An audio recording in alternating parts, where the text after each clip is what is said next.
White House correspondents' dinner shooting is due back in court today for the second time this week.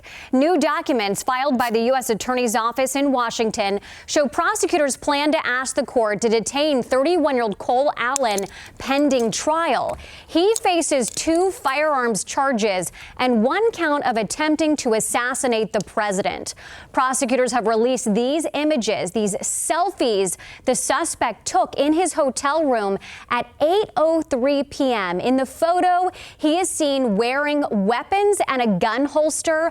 Roughly a half hour after the selfies were taken, that suspect was seen sprinting past the security checkpoint towards the ballroom where the dinner was being held. Allen allegedly fired his shotgun before he fell down and was arrested. A witness told CBS News the doors to the ballroom dinner were open at the time.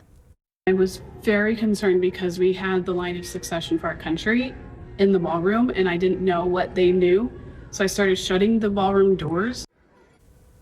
The Secret Service says some of the doors were open so that agents could watch important protectees, though they also acknowledge that it's a problem. The agency is conducting an internal review of the incident. So let's bring in Wing security analyst and former FBI agent Rich Kolko. Talk to me about the significance of those selfies that the suspect took right before going downstairs. Well, Matt, I've got my opinions on them, but those are actually going to end up with the FBI profilers, the behavior analysis unit, to actually try and come up with reasons that he may have done this. But he clearly thinks he was going to die in this event. I think he was memorializing what's happening. He's leaving law enforcement a long path of clues. There's nothing secret about what he did. So I think it's fascinating they took the time to take these, took the time to write that manifesto, planned, got dressed up for the event, and this is where we find ourselves now. And he finds himself in jail. Yeah, and it's his family members who got some of those messages right before this occurred.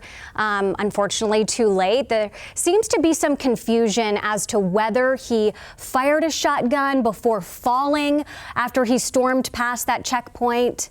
Right. Well, the FBI's Washington field office sent in their evidence response team, and they were also assisted by additional assets out of Quantico, where the big evidence folks are. And they'll determine all this, the forensic results of what actually happened in that area of the hotel. My guess right now is they know. We just haven't heard outside here what the actual specifics are. It should not be that complex to figure out which rounds were shot and which weapons, but at this point.